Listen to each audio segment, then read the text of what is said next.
والله يدعو إلى دار السلام ويهدي من يشاء إلى صراط مستقيم.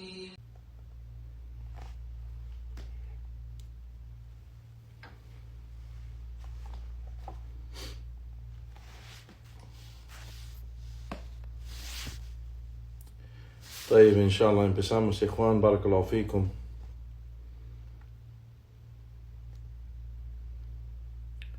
بسم الله الرحمن الرحيم. الحمد لله رب العالمين والصلاة والسلام على أشرف الأنبياء والمرسلين نبينا محمد وعلى آله وأصحابه ومن تبعهم بإحسان إلى يوم الدين أما بعد. En el nombre de Allah, el misericordioso, el clemente, todas las alabanzas son para Él, solo y único, y que la paz y bendiciones de Allah sea sobre el mejor y más noble de todos los profetas y mensajeros de Allah, nuestro profeta Muhammad sallallahu alayhi wa sallam, y sobre su familia y sus compañeros, los sahaba, radiyallahu ta'ala anhum jami'an, y sobre cada quien sigue el camino de ellos hasta el día del juicio. Amma ba'd, a lo que sigue, hayakum Allah ya ikhwan, bienvenidos. Regresamos a la serie de las clases del estudio del libro Arba'in Nawawiyya, los 40 hadith del Imam An-Nawawi, al Imam Yahya bin Sharaf bin Hassan ibn Hussein An-Nawawi, rahimahullahu ta'ala, con la explicación de nuestro Sheikh Ahmed bin Yahya An-Najmi, rahimahullahu ta'ala. Naam, alhamdulillah, es de el camino y la metodología de la gente de la Sunna explicar los textos clásicos de los sabios sobre cada esencia, la esencia de aqida, la creencia o el credo, la esencia del hadith, la esencia de fiqh, jurisprudencia, esencia de tafsir, la explicación del Corán, esencia de usul, los principios y fundamentos de jurisprudencia o los principios y fundamentos de la religión. En cada esencia, Juan barakallahu fikum, hay textos clásicos escritos por los imams de la Sunna que los ulama, los sabios grandes y sus alumnos, los mashayikh y los alumnos de conocimiento estudian o enseñan esos textos con las explicaciones de otros sabios para mantener la explicación correcta en cadena de transmisión, la cadena de transmisión.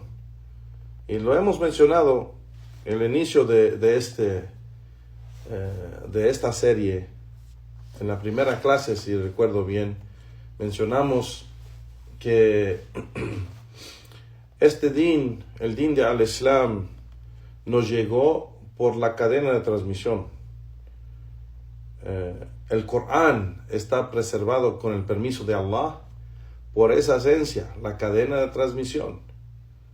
La cadena de transmisión de los narradores que narran lo que han tomado de sus sabios, de sus sheikhs, que escuchó de fulano que Allah subhanahu wa ta'ala dijo tal cosa, que el profeta sallallahu alaihi wasallam dijo tal cosa, que los sahaba dijeron tal cosa. Y viene en una cadena de transmisión que memorizaron el frase exacto o la frase exacta de los de sus sabios, de sus mashayikh o de el narrador de quien él tomó esa frase. No. Entonces, es de la metodología entonces de los sabios cuando están explicando un texto, de la esencia, o de una esencia de las esencias de la religión, las explicaciones de los sabios, de los imams de la Sunnah. Y este texto escrito por el imam An-Nawawi, aquí menciona y colecta estos ahadith, pues usamos las explicaciones de nuestros sabios. Y hay varias explicaciones de este texto, o este tratado, o este escrito del imam An-Nawawi. Varios sabios lo han explicado. De los imams de la Sunnah hasta de los sabios de hoy en día. De los sabios de hoy en día bien conocidos entre nosotros, el Arba'in al-Nawawiyya, el texto o este libro Arba'in al-Nawawiyya, los 40 hadith del imam al-Nawawi, fue explicado por varios de los sabios de hoy en día. Sheikh al-Fawzan, Sheikh al-Uthaymin, Sheikh bin Baz, Sheikh al-Luhaydan, Sheikh Salih al-Sheikh, de varios de los mashayikh grandes. Así que perdón, es de la metodología de la gente de la Sunnah usar las explicaciones de los sabios grandes para mantener la explicación correcta de el texto islámico, es decir, el Corán y la Sunnah, y los dichos y entendimientos de los Sahaba, radiyallahu ta'ala anhum jami'an. Naam. Entonces menciono eso para decir, Sheikh Ahmed bin Yahya al-Najmi, uno de los grandísimos sabios en nuestros tiempos. El Sheikh falleció hace más de 10 años, rahimahullahu ta'ala, que Allah tenga piedad del Sheikh, de nuestro Sheikh. Aquí la explicación del Sheikh lo escogimos, o la escogimos esta explicación porque el Sheikh trae lo beneficioso del entendimiento del hadith en una manera bien corta, con un lenguaje bien sencillo. Así que llegamos, ya Juan Barakallahu Fikum, al hadith Rabi Ashar, el hadith 14. Walhamdulillah, con el favor de Allah subhanahu wa ta'ala, hoy vamos a tomar el hadith 14, 15, 16, bi'idnillahi ta'ala. No sé que son cortos, walhamdulillah, y la explicación es corta, walhamdulillah. Empezamos con el texto del imam al-Nawawi, que dijo, rahimahullah ta'ala, al hadith al-Rabi Ashar, el hadith 14, عن عبد الله بن مسعود رضي الله تعالى عنه قال قال رسول الله صلى الله عليه وسلم لا يحل دم امرئ مسلم إلا بإحدى ثلاث الطيب الزاني النفس بالنفس والتارك لدينه المفارق للجماعة رواه البخاري ومسلم.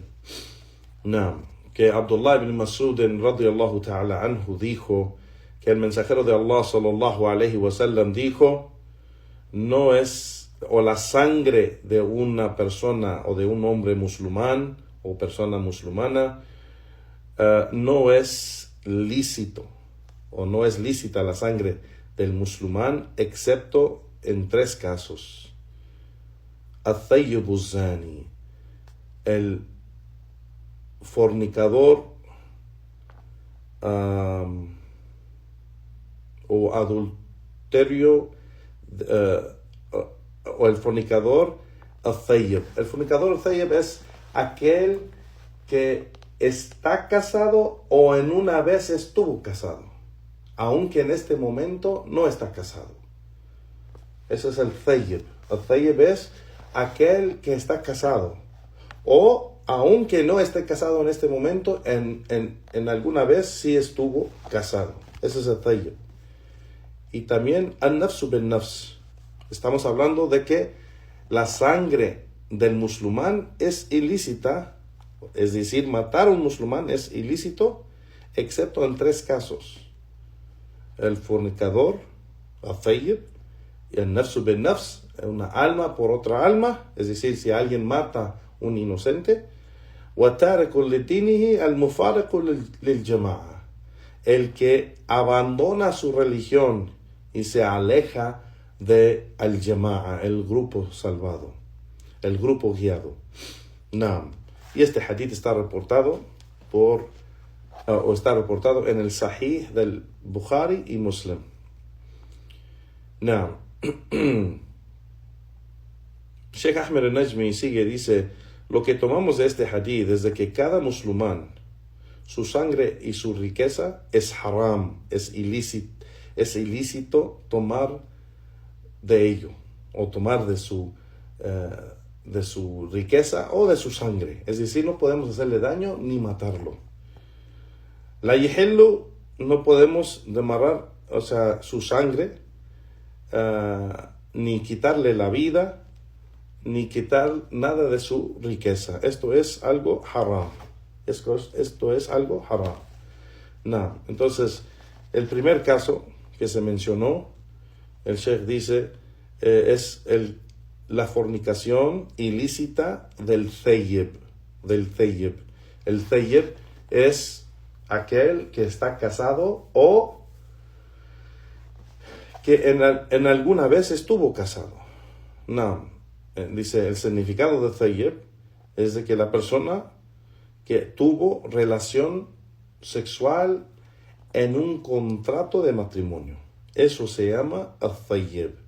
La persona que tuvo relaciones sexuales dentro de un contrato de matrimonio. Es decir, si sigue en ese contrato en el presente o en el pasado. Entonces, cualquier persona que está casado o está casada o fue casada. Si la persona hace esta fornicación ilícita, y lo admite o lo dice que sí lo hizo, o las evidencias se establecen sobre él, es decir, hay 4 testigos, entonces el juicio cae sobre él. ¿Cuál es el juicio?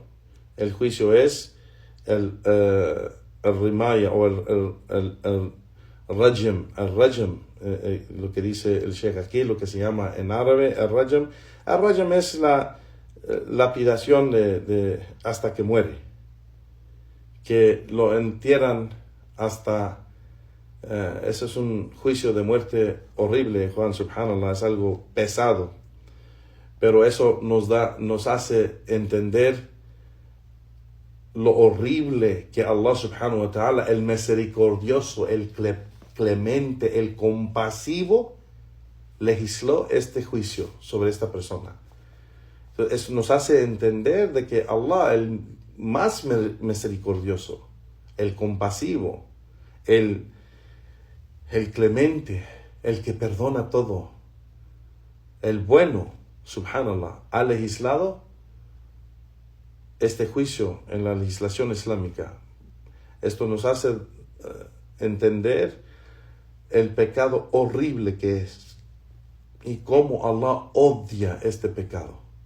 Y cómo Allah odia este pecado, subhanallah, que ha legislado un juicio así, tan pesado y tan fuerte sobre los individuos que caen en ese gran pecado.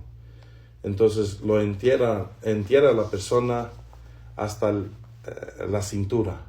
O sea, todas sus piernas están abajo en un hoyo. Y el hoyo es ajustado al tamaño de su cuerpo. Entonces no puede moverse en ese hoyo. No puede moverse. Entonces va hasta su cintura. Medio cuerpo. O sea, va a medio cuerpo. Está enterrado en la tierra hasta medio cuerpo. Subhanallah wa bihamdi. Subhanallah al-azim. Y un grupo de los creyentes que el gobernante le da o les da esa autoridad, le tiran piedras grandes y fuertes a esa persona hasta que muere. Subhanallah. Entonces es un juicio grande y pesado. Subhanallahi wa bihamdihi, subhanallahi al-azim. Entonces el Sheikh menciona este es el primer caso que se menciona en el hadith, que la sangre del musulmán es ilícita, excepto en 3 casos. El primer caso, zani o thayyib zani,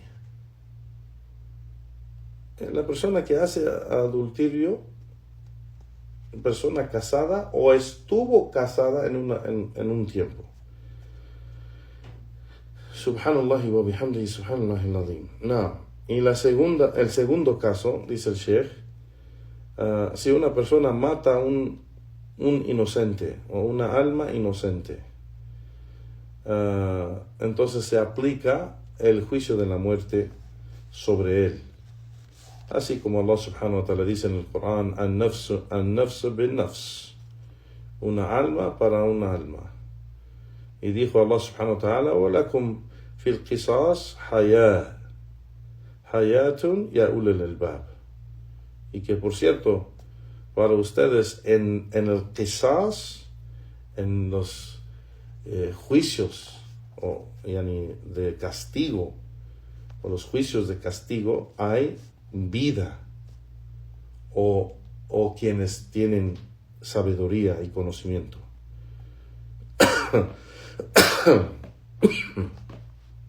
Perdón. El tercer caso, el Sheikh dice, el que abandona su religión y se aparta o se aleja de el grupo guiado. Yani التارك لدينه المفارق للجماعة. فمن ترك دينه وفارق الجماعة لازم قتله لقول النبي صلى الله عليه وسلم من بدل دينه فاقتلوه. Que dice el Sheikh que quien abandona su din y se aleja del jama'a, entonces el juicio sobre él de muerte es obligatorio, basado en el hadith del profeta sallallahu alaihi wasallam, cuando dijo: quien cambia su religión, es decir, la religión del Islam, quien lo cambia, mátenlo. Entonces este es un orden del profeta sallallahu alaihi wasallam, y es el juicio de quien abandona al Islam. El juicio es la muerte. Subhanallah. No. وهذا باتفاق, dice el Sheikh, y este es un consenso de la umma de Muhammad sallallahu alaihi wasallam para los hombres. Pero para las mujeres hay diferencias de opinión. Y eso es una gran diferencia de opinión, y Juan, el Sheikh no lo menciona aquí, pero eso depende en la situación de la mujer, si está casada, si es una hija, si está sola o no, si ella está casada o es una hija donde ella vive con su familia, y la persona que está en su cargo, sobre su cargo, o está en autoridad sobre ella, como el esposo o el padre, entonces le dan la oportunidad a la persona de autoridad que está sobre ella, el tiempo para guiarla y enseñarle su error y su desvío, para guiarla. No. Y hay una diferencia de opinión sobre esto, y hay otros que dicen que son más firmes y dicen que no, el juicio de muerte sobre los hombres es igual al juicio de muerte sobre las mujeres. Pero aquí el Sheikh dice que hay consenso de este juicio sobre los hombres, o a lo que pertenece a los hombres. Pero a lo que pertenece a las mujeres hay diferencia de opinión. Pero de todos modos es un juicio que si la persona no deja su desvío en que dejó el Islam, ese juicio de todos modos le va a llegar de un tiempo pronto o después. Así que, pero sí hay diferentes dichos entre los imams de la sunna sobre una mujer que abandona al Islam, que si el juicio sobre ella es la muerte luego o le dan tiempo para que la persona que está en cargo de ella o en autoridad sobre ella le dé tiempo para enseñarle su error o guiarla a lo correcto. Now, y como mencionamos, es una diferencia larga, no tenemos tiempo para mencionarlo, pero sí hay diferencia de opinión sobre esto. Pero lo más fijo aquí es que este es el juicio, basado en el hadith del profeta sallallahu alaihi wasallam, quien abandona su din, es decir, deja su din, el que dice ya no soy musulmán, mi religión ya no es Islam, regresé, o no sé, ya soy cristiano, o soy judío, o soy budista, o lo que sea. A'udhu billah, esa persona abandonó al Islam y se apartó de la comunidad musulmana. Esa persona, después de establecer las evidencias sobre él y decirle y que esto está mal, y él rechaza ese consejo o esa guía, entonces se aplica eso. Si están claro, todo esto estamos hablando de los que están en una autoridad o bajo de la autoridad de un gobierno o un gobernante musulmán. Porque el hadith está basado de que la sangre del musulmán es ilícita. Y ese es la base del juicio, que es ilícita, excepto en 3 casos. Y en esos 3 casos, el único que puede aplicar ese juicio de muerte es el gobernante, la autoridad islámica. La autoridad islámica, es decir, el gobernante de un pueblo, el gobierno de un pueblo, aplica ese juicio. Y no los individuos de la comunidad. No cualquier musulmán que vea que alguien abandonó el Islam, o que mató a un inocente, o que cayó en algo de fornicación ilícita, puede aplicar este juicio y esto está en cualquier juicio, ya sea de muerte o no. Los individuos no aplican los juicios. Estos juicios de castigo solo son para los gobernantes, solo es para la autoridad del pueblo hacerlo, y no para los individuos. No, hubo en los Estados Unidos, yo recuerdo que hubo comunidades que daban latigazos. Subhanallah. Si un hombre se caía en esto, un joven, digamos que no está casado, y cae en la fornicación ilícita, pues para el joven que no está casado y hace esto, son latigazos que le dan. Entonces había comunidades que agarraban a este joven que cayó en esto y le daban latigazos, subhanallah. Y esto, pues claro, no es permitido, porque nadie tiene esa autoridad excepto el gobernante o el gobierno musulmán. No. Entonces el Sheikh aquí dice, وقد دل الأدلة, las evidencias nos lleva de que igualmente quien abandona el salah y se establece las evidencias sobre él y rechaza de todos modos, pues el juicio es también para él el juicio de muerte.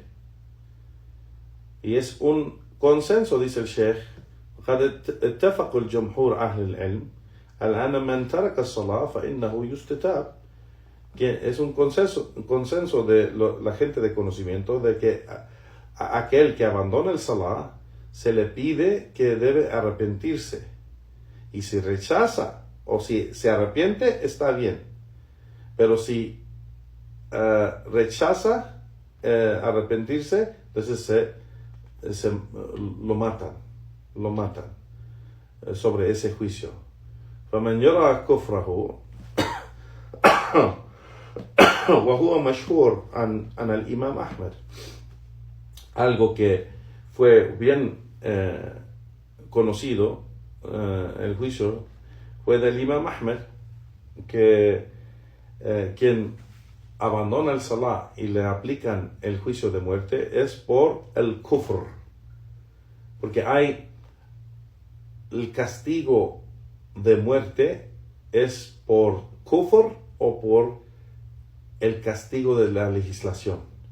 Yani yuqtal kufran o yuqtal haddan, como dice el sheikh, que lo matan por kufran, por su kufr, porque cayó en algo de incredulidad, o lo matan solamente por el juicio de la legislación.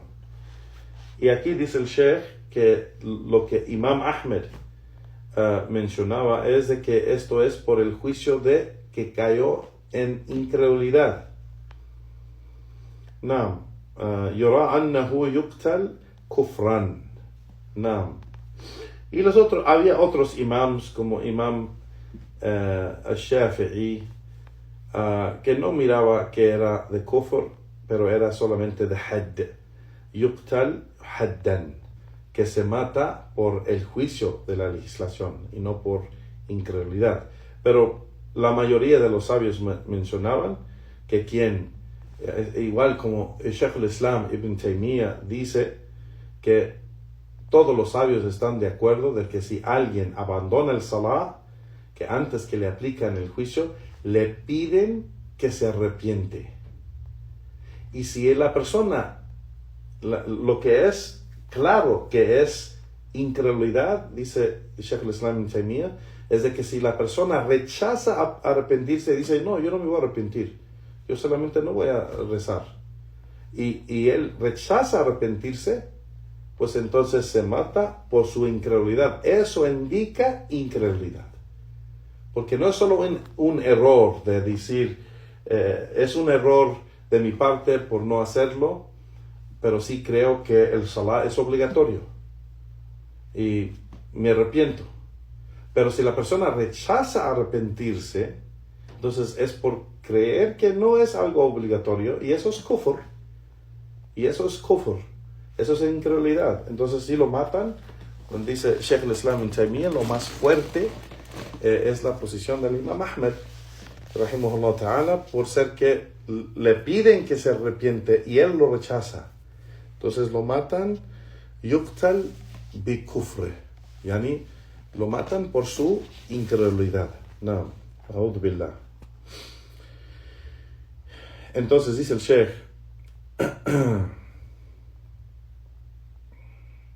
lo que nos lleva a todo esto, dice, no es permitido matar ninguna persona de los musulmanes, excepto en estos 3 casos. Dice, también hay otros casos que permite matar al musulmán, igualmente en otras de otras evidencias. Dice el sheikh, por ejemplo, el que hace guerra contra Allah y su mensajero, el que hace guerra, dice, فالمحارب لله وللرسول صلى الله عليه وسلم الذي يخيف الأمن, el que hace actos de terrorismo y trata de destruir la seguridad. Dice, يعمل عملا إجراميا يخيف به الآمنين ويؤد به المحاربا لله وللرسول صلى الله عليه وسلم فهذا يقتل من أجل ذلك. Aquel que hace estos actos de terrorismo para causar miedo en la sociedad y destruir la seguridad entre la comunidad, eso se considera hacer guerra contra Allah y su mensajero. Y por esta razón, dice el sheikh, فهذا يقتل من أجل هذا. Entonces a esta persona lo matan por esta razón. قال الله سبحانه وتعالى, dice Allah subhanahu wa ta'ala, إنما جزاء الذين يحاربون الله ورسوله ويسعون في الأرض فسادا أن يقاتلوا أو يصلبوا أو يقطع أيديهم أو أرجلهم من خلاف أو ينفوا من الأرض ذلك لهم جزي في الدنيا ولهم في الآخرة عذاب عظيم. No, subhanallah. Y este juicio es para aquellos que causan este miedo y destruyen la seguridad y hacen estos actos de terrorismo. Allah subhanahu wa ta'ala dice, y por cierto, el castigo, o aquí menciona la palabra recompensa, para aquellos que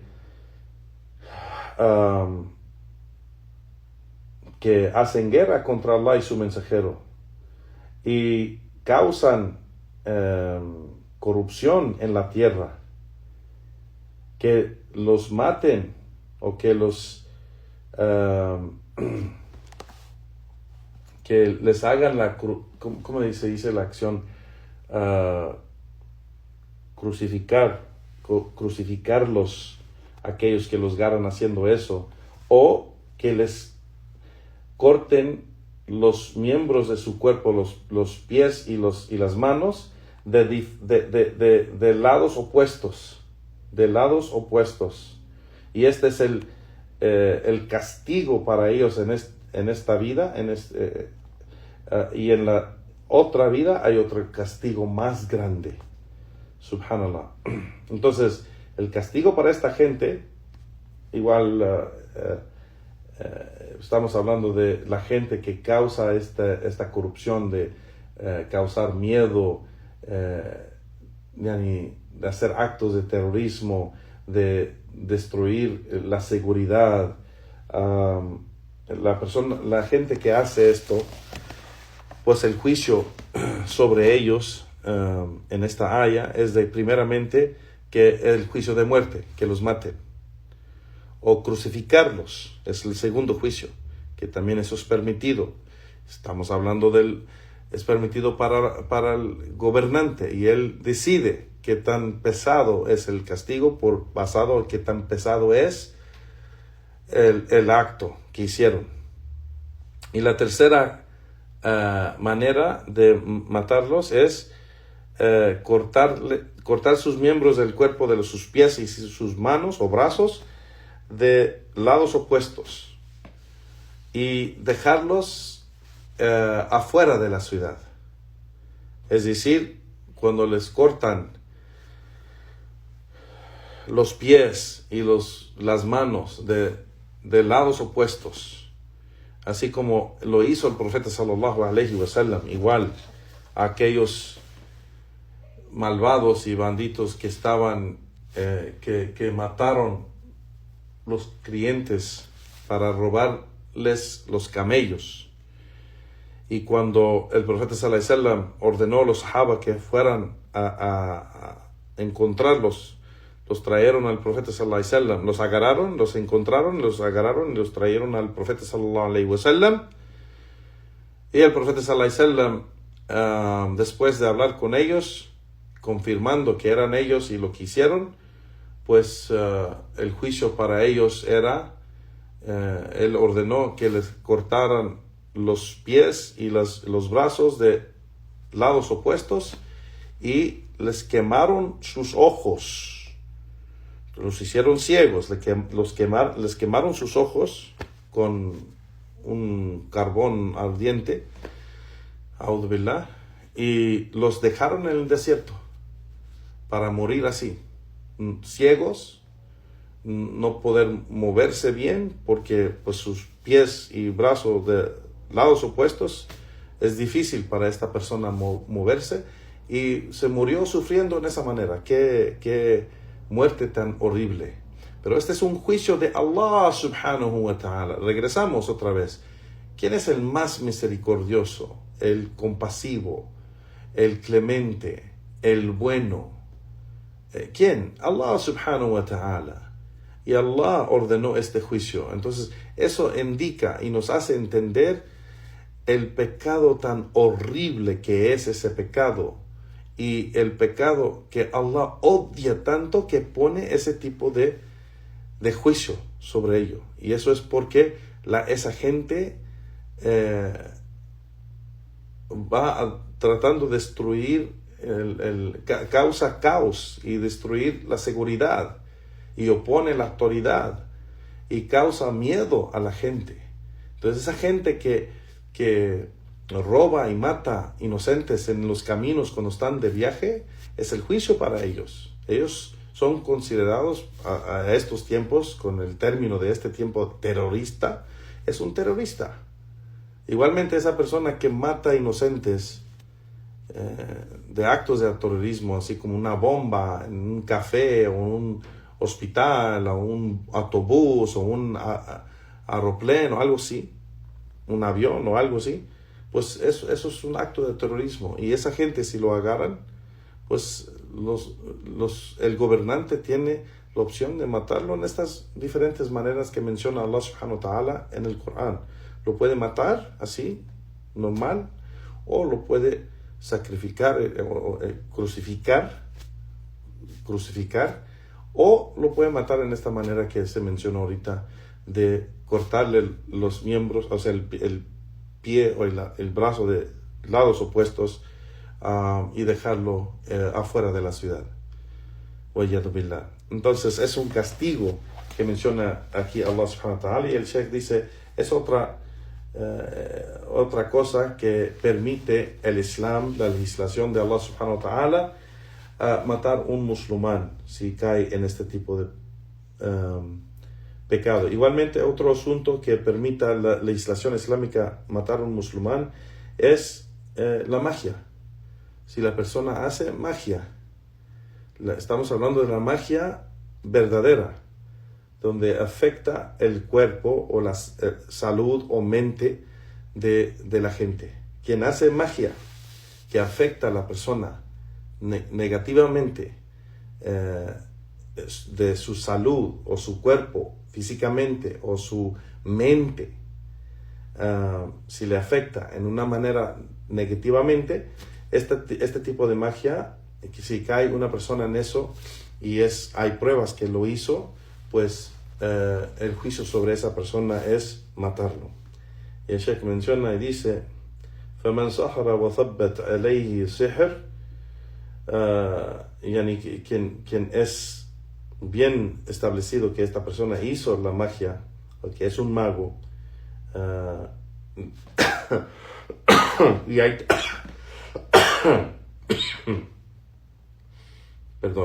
hay testigos o hay evidencia para eso, entonces su castigo es la muerte, dice el Sheikh, para esto.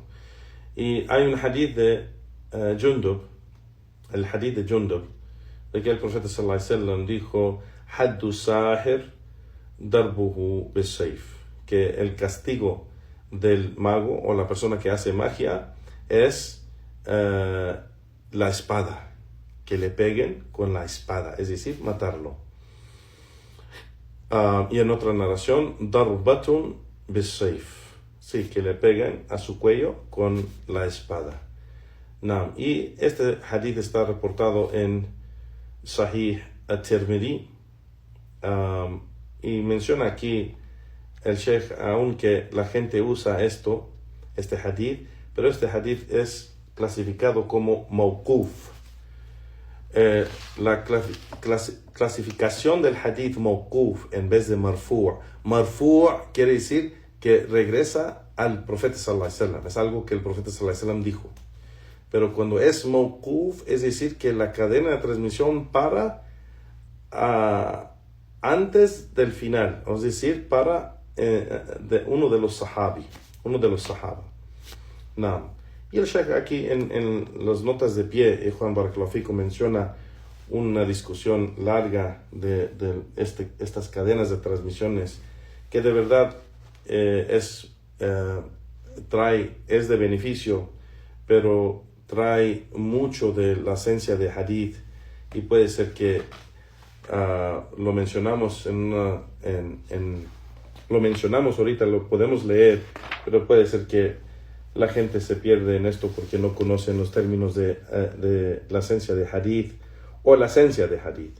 Entonces, pero lo que sí podemos decir es de que este hadith, acorde del Sheikh, es mawquf, y Sheikh al-Albani menciona que no es marfu', que no regresa al hadith del profeta sallallahu alaihi wasallam, pero hay otros juicios, hay otras narraciones que traen el mismo juicio. Entonces, en la legislación islámica es de que el sahir, el que hace magia, que daña a la gente físicamente o mentalmente, o hace un tipo de daño negativamente al cuerpo o a su salud o a su mente o algo así, esto es kufr, porque la persona que es un sahir verdaderamente, es un mago verdadero, no puede ser un mago verdadero excepto que hace kufr, excepto que hace actos de incredulidad, y por eso también lo matan, por ser que hace actos de incredulidad, para ser un sahir, para hacer sihr, para hacer magia verdadera o brujería verdadera, pues no puede hacerlo si no hace kufr. Entonces, por eso hacerlo es kufr. Y quien dice es un musulmán y hace eso, es un kafir, y lo matan por la acción y por caer en esa incredulidad. Igualmente, en una narración, donde la narración que dice el Sheikh, el hadith, عن بجالة بن عبده كتب عمر بن الخطاب رضي الله عنه que el Bajala ibn Abda o Abdu dice que Omar ibn Khattab escribió una letra que dijo أن أقتل كل ساحر وساحرة, que maten cada sahir o sahira, cada mago, hombre o mujer, que hace sihra, que hace esta brujería, hombre o mujer, que lo maten. فَقَتَلْنَا ثَلَاثَ سَوَاحِرْ, y dice Bajala, dice, y entonces matamos a 3 de los magos, a 3 personas que hacían brujerías. وَصَحَّ عَنْ Hafsa, y también es una narración auténtica, igual como esta, que Hafsa, la hija de Umar al-Khattab, la esposa del profeta sallallahu alaihi wasallam, de que ella ordenó que maten a su esclava que tenía, que le hizo a ella una brujería. Y cuando confirmaron que eso es lo que esa esclava hizo a Hafsa, la mataron por la brujería que hizo.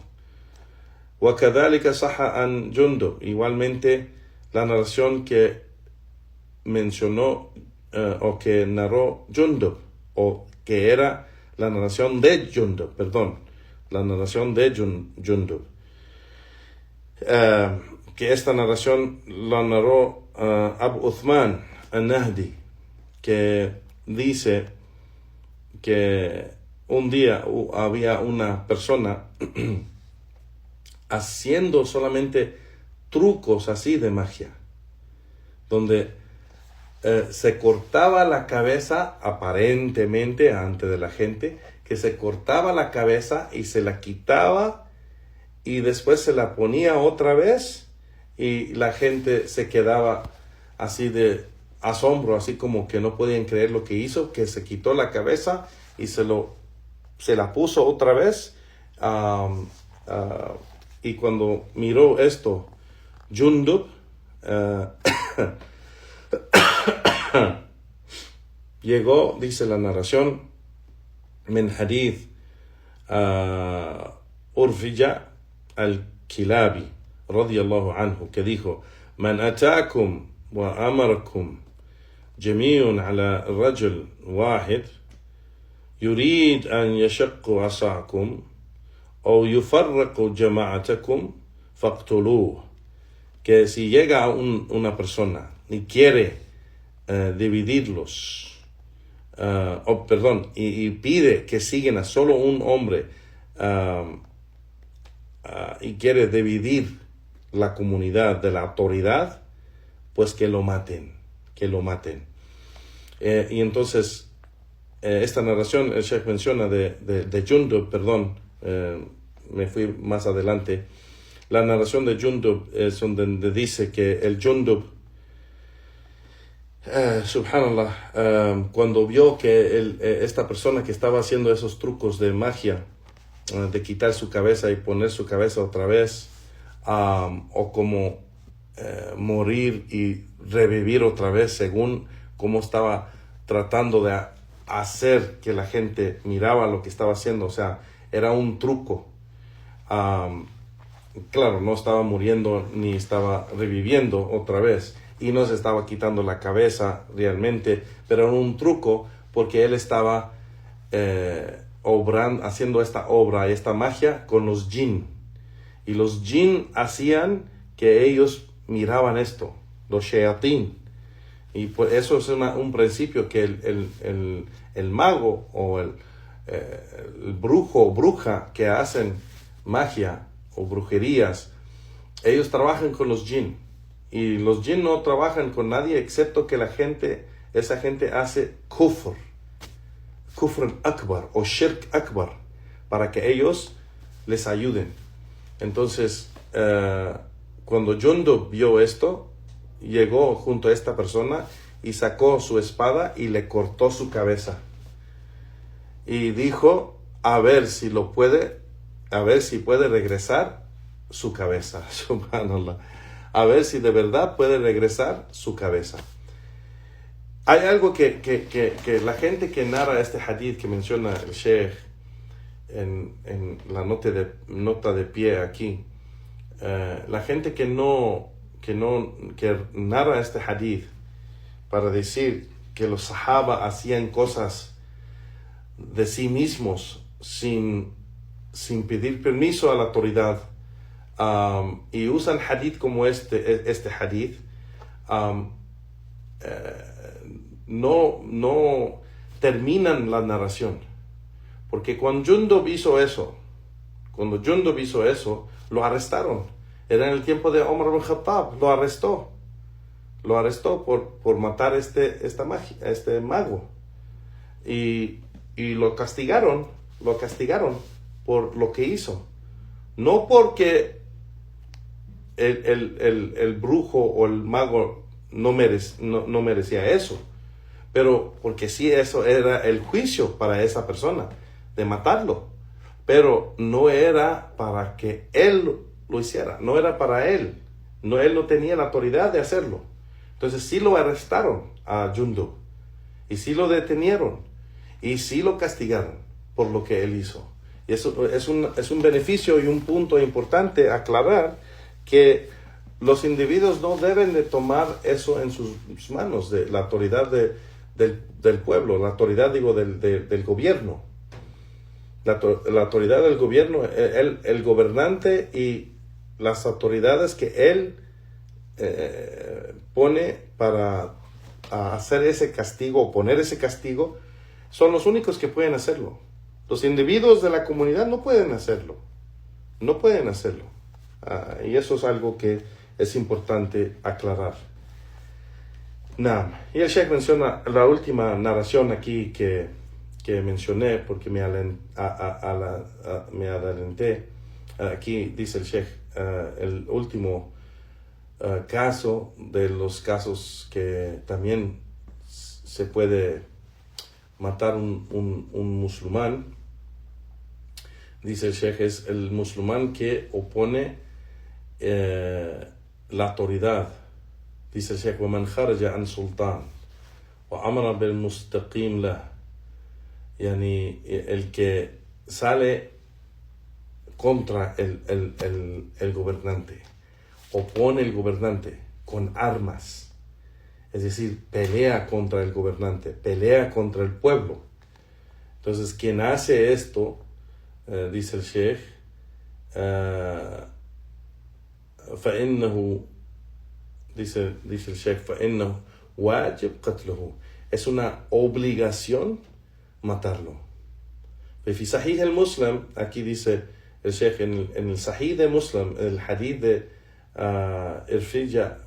Urfija al-Kilabi radiyallahu an, que dijo que el profeta sallallahu alaihi wasallam dijo: man atakum wa amrukum jami'un ala rajulin wahid yuridu an yushaqqa asakum, quien les llega a ustedes y les ordena que lo siguen a él, un hombre, es decir, después en vez del gobernante que está ahí presente, o sea, y quiere, dice, وَيُرِيدُ أَنْ يَشُقَّ أَصَاكُمْ, y quiere oponer la autoridad que ustedes ya tienen, o يُفَرَّقَ جَمَاعَتَكُمْ, o quieren que dividir las filas del pueblo, del jama'a, فَاقْتُلُوهُ, mátenlo. Entonces la persona que opone el gobernante y toma armas en contra del gobierno o el pueblo y quiere oponer el jama'a de los musulmanes en esa forma con arma y con violencia, pues mátenlo. Y el Sheikh aquí termina la explicación de este hadith y dice: وَبِاللَّهِ التَّوْفِيقِ, y con Allah está el éxito.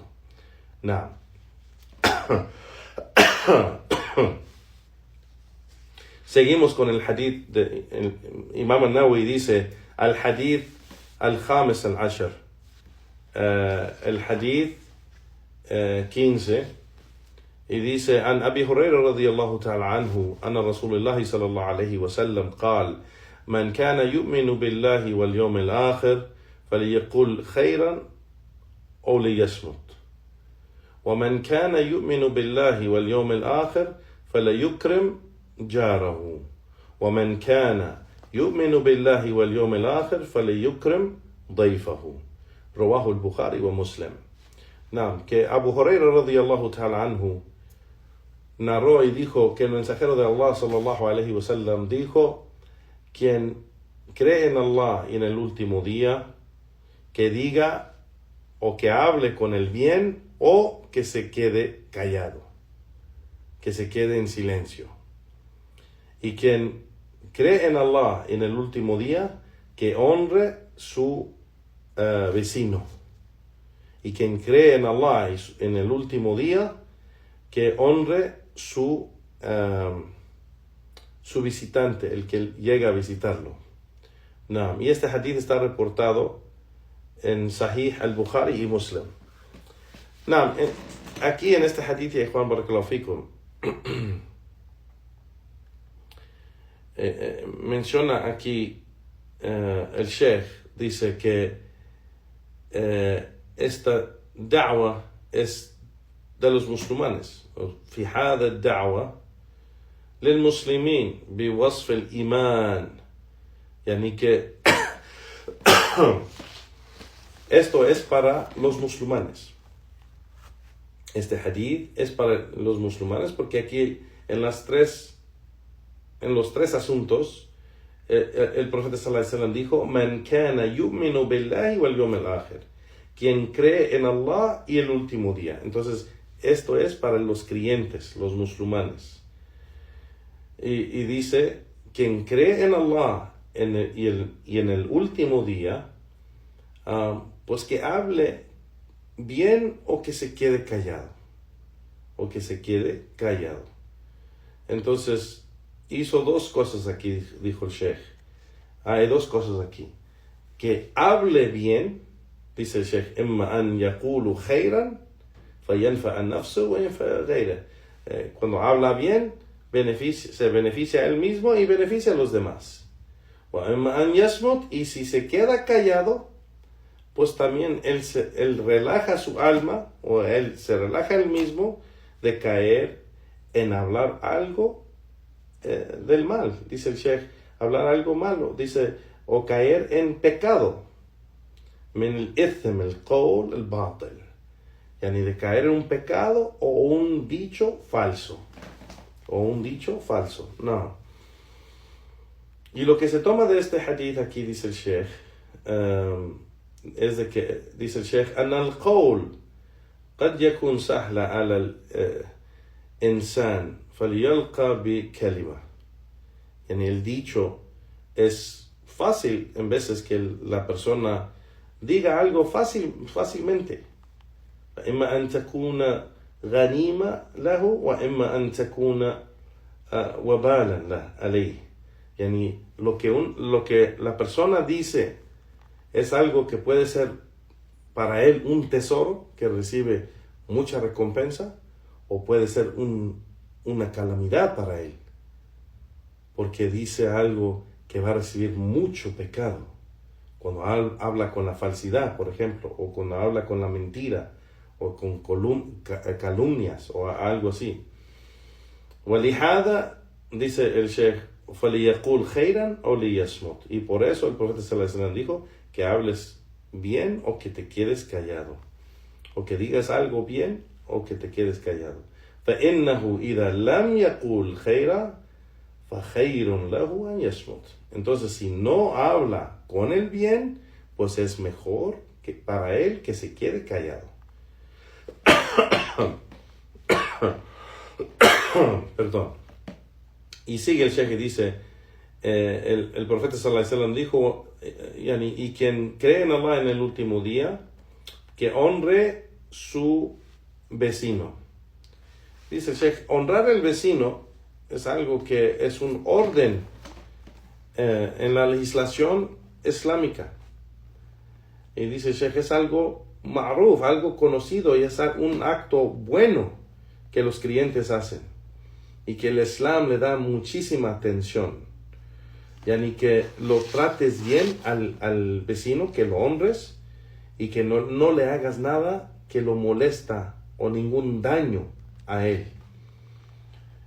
Y dice el Sheikh, وَفِي هَذَا الْحَدِيث مَعْرِفَ حَقِّ الْجَارِ. Y en este hadith muestra el derecho del vecino, وأن حقه حق عظيم, y de que su derecho es un derecho grandísimo.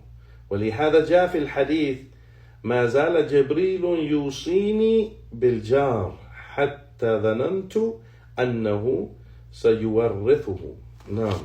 De que el profeta llegó en el hadith de que el profeta sallallahu alaihi wasallam dijo que el ángel Jibril no dejaba de aconsejarme con tratar bien el vecino, hasta que pensé que el vecino iba a tomar de la herencia. Subhanallah. Entonces, es algo grandísimo, Juan Barakallahu Fikum, de tratar bien el vecino, honrarlo, y no molestarlo, no hacerle daño, pero siempre hacerle el bien, defenderlo, protegerlo, ayudarlo, invitarlo, y todo lo que es del bien hacia él, y no hacerle daño, como hay vecinos que hacen muchísimo daño a sus vecinos. Hay gente que hace muchísimo daño a sus vecinos. Por ejemplo, tienen la música todo volumen, y te hacen daño con eso, molestan, o digamos, no sé, tiran basura en tu propiedad, o no sé, se pelean contigo por cosas que no vale la pena, o que no es importante. Son gente que en veces que cuando no son vecinos buenos, causan problemas, causan disputas, causan así daño. Entonces, para nosotros los musulmanes eso es prohibido. No debemos molestar, ni dañar, ni hacer ningún mal al vecino. Está prohibido, es algo haram, y es uno de los pecados grandes. pero estamos ordenados de tratarlos bien, honrarlos. Como dijo el profeta sallallahu alaihi wasallam, el ángel Jibril le aconsejaba a tratar bien el vecino tanto, le hablaba tanto del vecino, que el profeta sallallahu alaihi wasallam pensó que iba a tomar de la herencia. Y el Sheikh aquí, Juan Barakallahu Fikum, menciona, y la última parte que menciona el profeta sallallahu alaihi wasallam, quien cree en Allah y en el último día, que honre a aquellos que llegan a visitarlo. Los que llegan de visita, es obligatorio honrar a esa gente que llega de visita. Es obligatorio honrarlos, Juan, subhanallah. El Sheikh dice, este hadith menciona ikram al-daif, honrar el que llega a visitarte. El profeta sallallahu alaihi wasallam mencionó imán conectado a estas tres cosas. Imán, o sea, quien tiene imán verdaderamente, quien tiene imán en Allah y en el último día verdaderamente, o sea, el que de verdad tiene imán va a hacer estas tres cosas. Va a hacer estas tres cosas que se menciona en el hadith.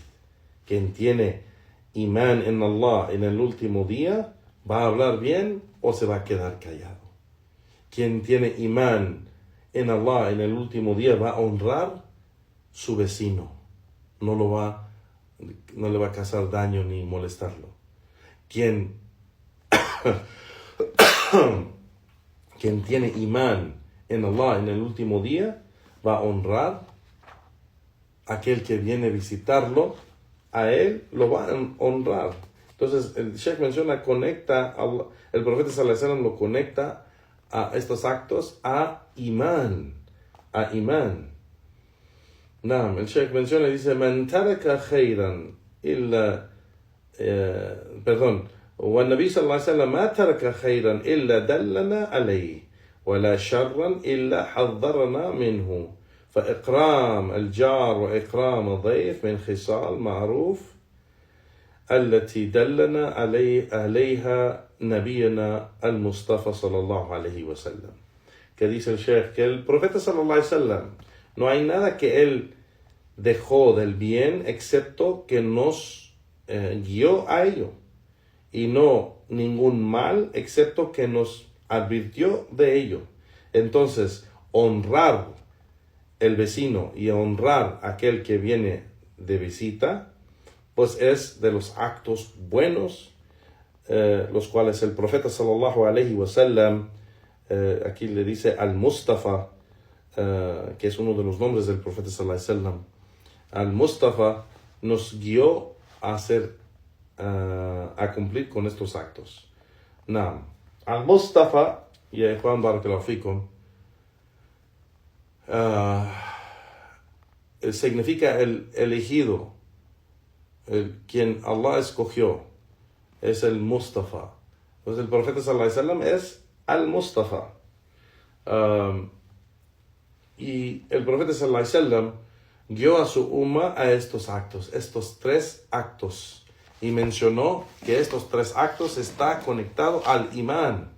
Quien tiene imán verdadero va a hablar bien y no va a hablar mal. Va a hablar bien o se va a callar. Va a honrar su vecino y no lo va a tratar mal. No lo va a molestar. Y va a honrar a aquel que viene a visitarlo y no lo va a tratar mal. No lo va a rechazar. No lo va a molestar. No lo va a insultar. No le va a decir cosas mal. No lo va a tratar mal. O sea, va a honrar a aquel que viene a visitarlo. Y eso es parte de imán. Eso es parte de imán, subhanallah.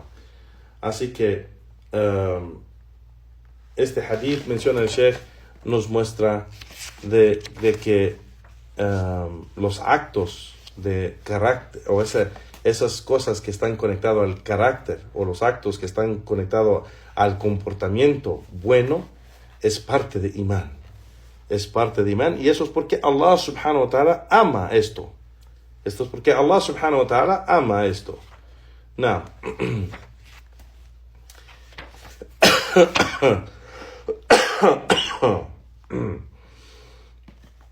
perdón, ya Juan. Ya pasamos de la hora, Juan, y sí terminamos los dos hadith 14 y 15, pero sí nos vamos a pasar mucho si empezamos el hadith 16, digo.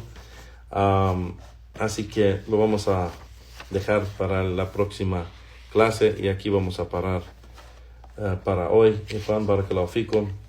Y si hay unas preguntas o algo en que puedo ayudar, inshallah ta'ala, trataremos de ayudar con el permiso de Allah subhanahu wa ta'ala.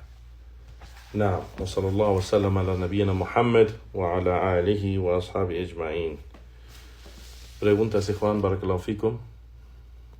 Déjeme, voy a ver qué se ha escrito aquí.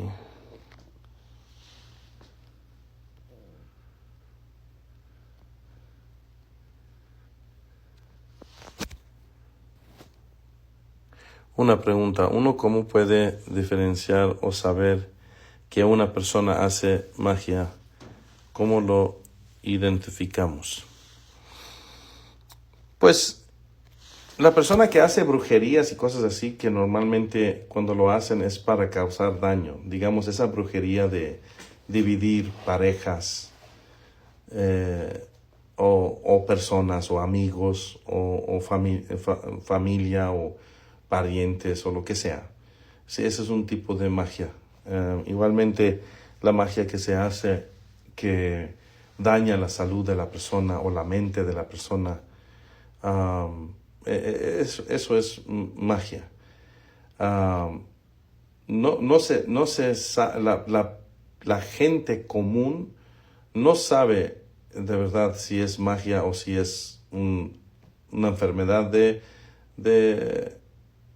las enfermedades que la gente normalmente puede agarrar, o sea, puede recibir. Pero es la gente de conocimiento que cuando revisa a la persona y ve a la persona y le pregunta preguntas, la persona de conocimiento y de experiencia de esos asuntos, ellos sí van a saber si es magia o no. Ellos sí van a saber si es algo que fue de una brujería que le hicieron o no. La gente común no tiene ese conocimiento, ni muchos de la gente, de los alumnos de conocimiento, no tienen ese conocimiento, pero son los sabios y la gente de experiencia y de ese conocimiento que sí lo saben. Wallahu ta'ala alam. Y por eso hay enfermedades que cuando los llevan al doctor dicen, no, pues aquí estamos viendo con todos los exámenes que estamos haciendo de sangre, de todos estos exámenes que estamos haciendo, no vemos nada mal, que no tienes nada. O sea, no podemos explicar por qué estás así. O sea, hay cosas así que, pues, hay gente que sufre porque no sabe que eso es una brujería que le hicieron.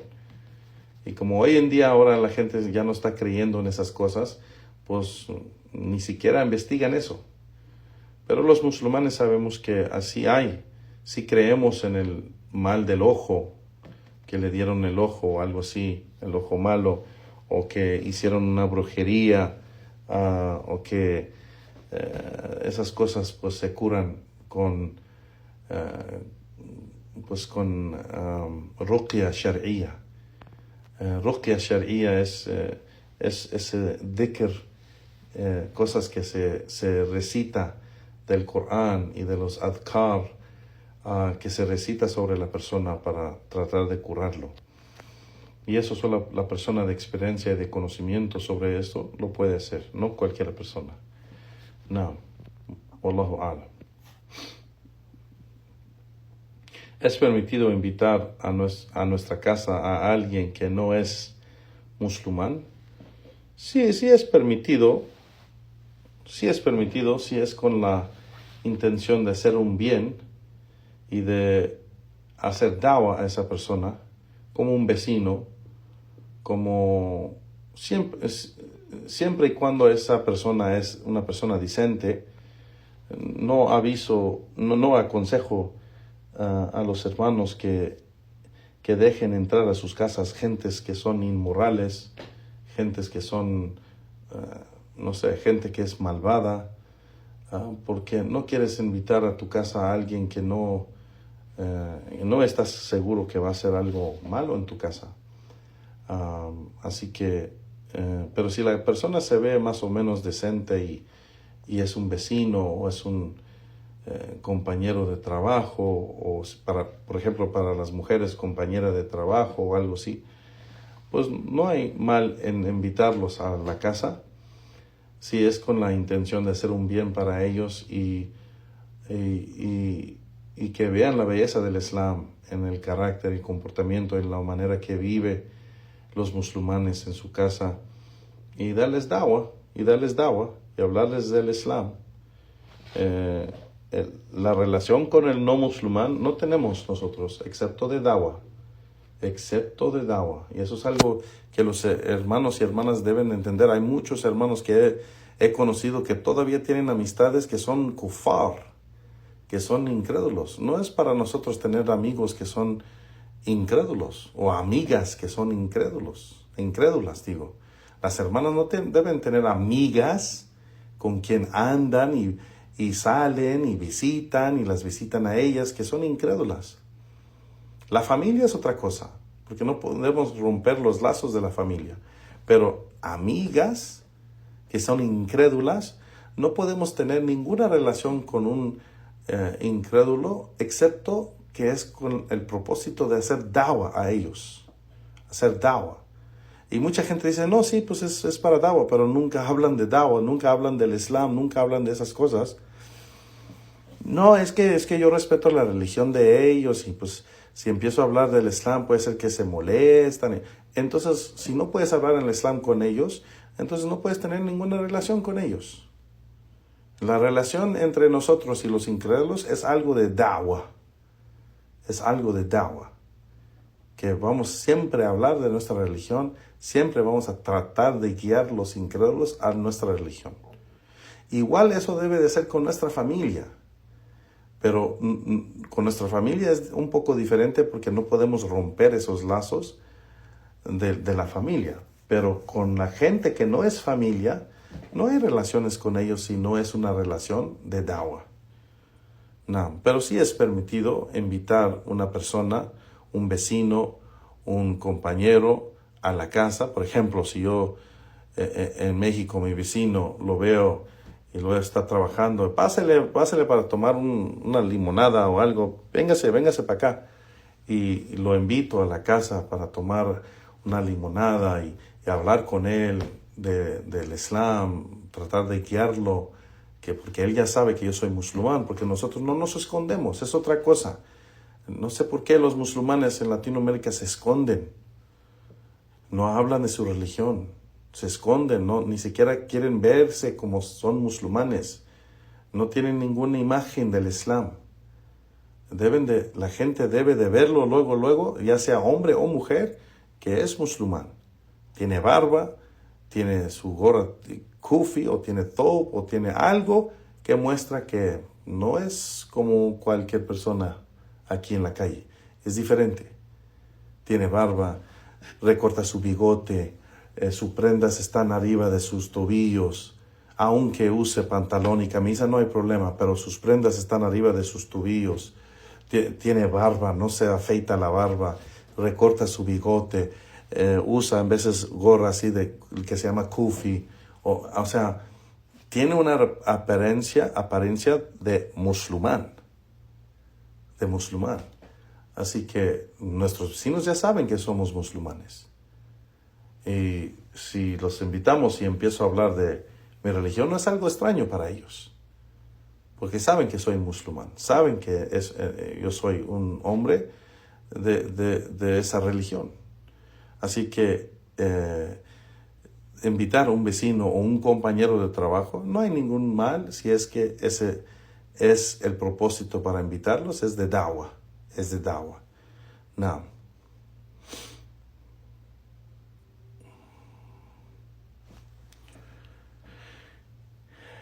La otra parte de la pregunta es, ¿y si llega alguien a nuestra casa sin aviso, como una vecina, se puede invitar a pasar? sí se puede si es que hay confianza, si sabemos quién es. No dejen entrar a nuestras casas, de Juan Barakallahu Fikum, gente que no hay confianza en esa gente. No sabemos quién es esa persona, no sabemos nada de esa persona, aunque sean gente que vive cerca de nosotros, aunque sean vecinos. Si no conocemos a esa persona para nada, no hay una confianza, pues no hay que invitar a nadie sin conocer a esa persona. Pero digamos que es una vecina que se conoce, que nos conoce a nosotros y la conocemos a ella, ya hemos hablado con ella, ya, digamos, la mujer, digamos, mi esposa ya la conoce, ya ha hablado con ella, ya han, no sé, hecho negocio en algo, ventas o algo, ya se conocen. Y llega de repente a preguntar algo y si le dice, pásele, sí es permitido. Eso es pues enseñar educación o sea, enseñar la educación de no dejar el vecino afuera. Pero dejar que pase el vecino es una manera de honrar el vecino. Así que si llega una vecina a visitar una de las mujeres, claro, si llega una vecina y es casa de hombre y no hay mujeres ahí, o si, por ejemplo, yo estoy solo y mi esposa no está ahí y llega la vecina, no le voy a decir que pase, porque no podemos estar solos, yo y la vecina. Pero si está mi esposa y llega la vecina, le llamo a mi esposa para que venga a hablar con la vecina. Y si la esposa quiere invitarla para adentro, está bien y no hay ningún problema. Es una manera de honrar el vecino y no hay problema con eso. Wallahu ta'ala a'lam.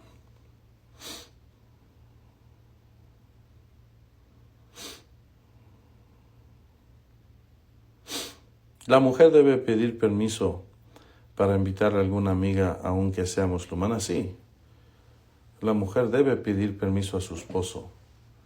Debe informar a su esposo lo que quiere hacer y pedirle permiso, aunque sea una musulmana. La mujer, es algo que, subhanallah, no entiendo por qué las mujeres no entienden que su esposo no es su igual. Su esposo es una autoridad encima de ella, sobre ella, y debe de pedir permiso a su esposo de todo lo que ella hace en la casa. Claro, en veces no es nomás como piensa que su esposo le va a decir no o algo así, pero sí tiene que pedir permiso porque es algo que debe de hacerlo.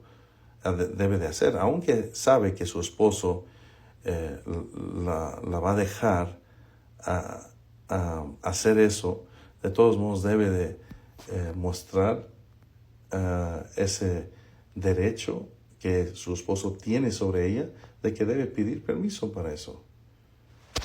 Porque eso es uno de los derechos que tiene el hombre, que no puede dejar entrar a su casa quien él no quiere. Nadie puede entrar en su casa del hombre que él no quiere. Entonces, claro que ella tiene que pedir permiso cuando va a venir a visitar una amiga, aunque sea una hermana musulmana. No.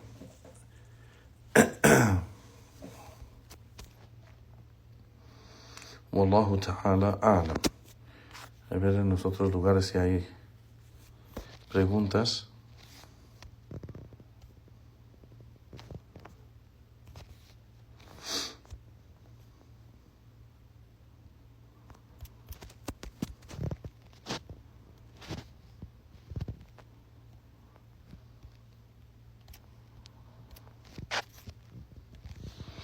A esa pregunta hay que entender que el hombre no debe de abusar de su autoridad.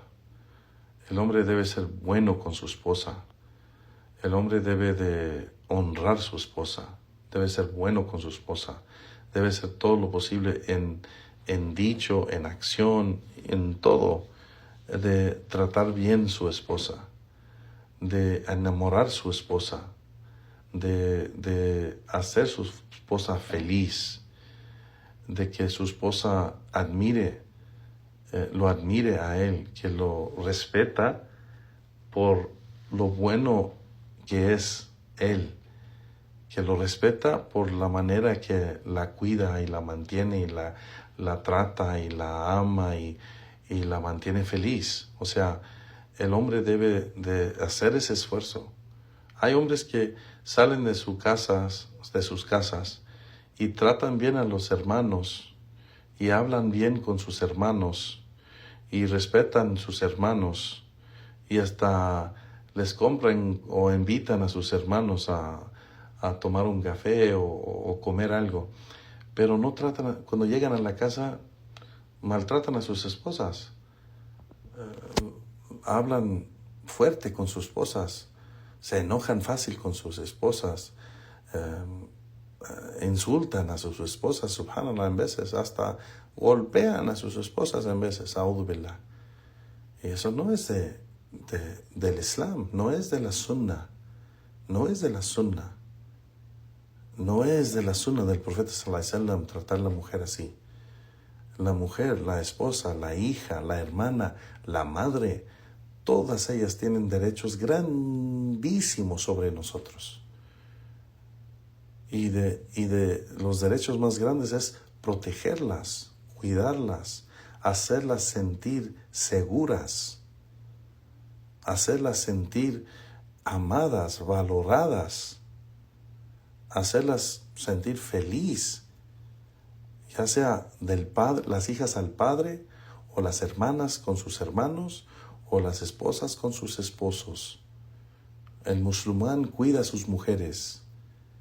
El musulmán saben que las mujeres son más débiles que los hombres, entonces las cuidan, las honran, las respetan y hacen todo lo posible de ser pacientes con ellas y enseñarlas, guiarlas, protegerlas, cuidarlas, mantenerlas y hacer todo lo que nos enseñó el profeta sallallahu alaihi wasallam. El profeta sallallahu alaihi wasallam no llegaba a su casa gritando a sus esposas, o no ayudar a sus esposas, o no decir cosas tiernas o cosas que les gustaba a sus esposas y enamoraban a sus esposas. Era un hombre completo, un ejemplo en todo. Eso también es la sunna. De esos hermanos que hablan sunna, el camino de la sunna, el aqida, tawhid, pero hablan mal a sus esposas, tratan mal a sus esposas, hacen llorar a sus esposas, les hablan fuertes a sus esposas. Eso no es de la sunna y no es de un hombre de la sunna. Entonces hay que tener cuidado en cómo tratamos a nuestras mujeres, cómo tratamos a nuestras hermanas, cómo tratamos a nuestras hijas. Eso es algo que es muy importante, Juan Barakallahu Fikum. Cuando tratamos a nuestras mujeres, así como vemos en la sunna del profeta sallallahu alaihi wasallam, nos van a respetar, nos van a admirar, nos van a amar. Y eso es algo que es importante, Juan Barakallahu Fikum. Seguir la sunna del profeta sallallahu alaihi wasallam no solo es en estos otros asuntos que estamos hablando del credo, la creencia, pero en todo. La sunna del profeta sallallahu alaihi wasallam es en todo. Como vemos en estos hadith, la sunna está en cómo tratamos a nuestros invitados que llegan a la casa, cómo tratamos al vecino, cómo hablamos, cómo tratamos a nuestros compañeros del trabajo, cómo tratamos nuestras familias, nuestros hijos, esposos, cómo la mujer también trata al esposo. Así como es obligatorio el tratamiento del hombre hacia la mujer, es obligatorio que sea bueno, igual a la mujer. Hoy en día la mujer, por este movimiento de feminismo, han perdido muchísimo de lo que es la mujer verdadera, específicamente lo que Islam pide de la mujer. Las hermanas, hay hermanas, no estoy diciendo todas, claro, nunca estoy hablando en absoluto, pero hay muchos casos Y se ve en las redes sociales, en los comentarios que hacen, que las mujeres no entienden que ellas están bajo de la autoridad del hombre. Y la autoridad del hombre es tan grande que es mucho más grande esa autoridad que la autoridad de su padre. Si la mujer no se atreva a gritarle a su padre o insultar a su padre, a'udhu billah, pues nunca debe de hacerlo a su esposo, porque el esposo tiene una autoridad más grande que su padre. Si levantar la voz a su padre es algo haram, algo ilícito, pues levantar la voz a su esposo es algo más grande, más grave, más haram, más ilícito que hacerlo al padre. Y la mujer debe de cumplir, debe hacer todo lo posible de hacer su esposo feliz en todo y respetarlo como autoridad. Sí, es su esposo, sí, pues hay una relación ahí específica, pero no los hace igual. La mujer tiene que entender de que ella está bajo de la autoridad, la autoridad del hombre. No son iguales, no son socios, como hoy en día dicen.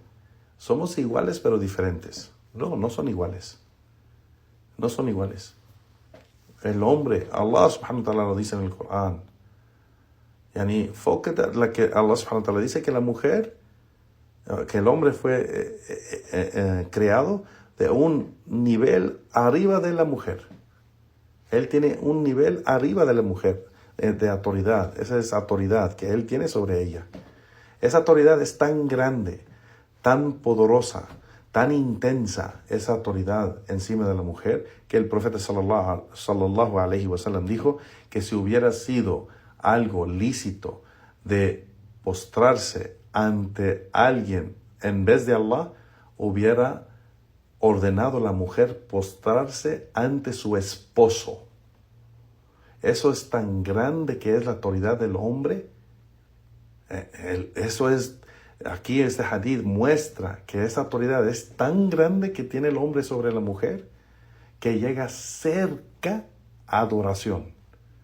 Llega cerca. No es adoración porque eso es ilícito, como lo dijo el profeta sallallahu alaihi wasallam en este hadith. Si no fuera que es ilícito postrarse ante otro en vez de Allah, hubiera ordenado a la mujer postrarse ante de su esposo. Por la grande autoridad que él tiene sobre ella. Lo menciona el profeta sallallahu alaihi wasallam en este hadith, como que nunca lo han escuchado. Es un hadith bien conocido. Y esto muestra que la mujer debe entender que la autoridad del hombre es tan grande que llega cerca a adoración. El padre no tiene ese derecho. El profeta sallallahu alaihi wasallam no dijo que por estarse enfrente del padre o la madre. Nadie tiene ese derecho, nadie tiene esa autoridad como el esposo lo tiene sobre la esposa.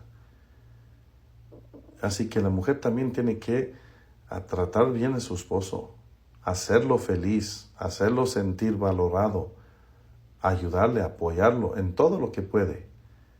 Y así los dos, cuando se tratan bien uno al otro, Allah les da el éxito de un matrimonio feliz, un matrimonio exitoso, un matrimonio que trae beneficio a la comunidad musulmana, porque hace una familia, traen hijos buenos, educados, que viene de una familia unida de amor y cariño y educada, porque siguen la sunna del profeta sallallahu alaihi wasallam. No.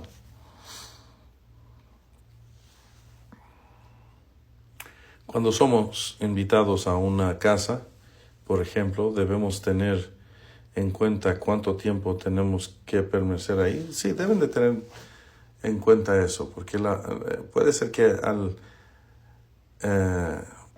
puede ser que el dueño de la casa va a tener vergüenza de decirles ya váyanse. Entonces, deben tomar en cuenta cuánto tiempo van a quedarse ahí. no se queden tanto tiempo que sea algo pesado para el dueño de la casa o la persona que los invitó. El invitado debe de quedarse un tiempo normal suficiente para hablar con la persona, para platicar con la persona. Si se los invitó para comer, hablar, y ya se pueden ir. Y no quedarse mucho tiempo donde es algo pesado para la persona que los invitó. No. Y eso es de educación, Juan. Es de educación. Y también es honrar a aquel que los invitó. Y si es un vecino, pues es también honrar al vecino. No.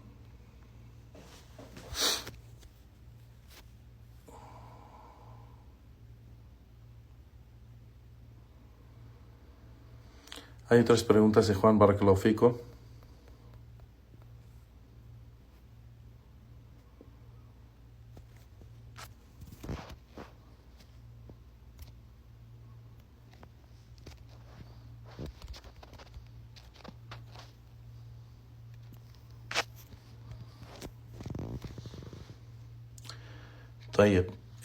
Si no hay otras preguntas, me despido. Juan Barakallahu Fikum. Les recuerdo que mañana hay otra clase, las obligaciones esenciales del conocimiento para cada musulmán y musulmana. Una compilación de escritos del Sheikh Muhammad Wahab que hizo el Sheikh Abdul Qaraawi. Igualmente estamos usando la explicación de estos tratados o escritos con la explicación de Sheikh Ahmed al-Najmi, igualmente, y es al mismo tiempo, inshallah ta'ala. Barakallahu fikum, mi Juan. Y con eso terminamos hoy. Wa sallallahu wa sallam ala nabiyyina Muhammad wa ala alihi wa ashabihi ajma'in, wa subhanaka Allahumma wa bihamdik, wa ashhadu an la ilaha illa anta astaghfiruka wa atubu ilayk, wa akhir da'wana walhamdulillahi rabbil alamin. Assalamu alaikum wa rahmatullahi wa barakatuh.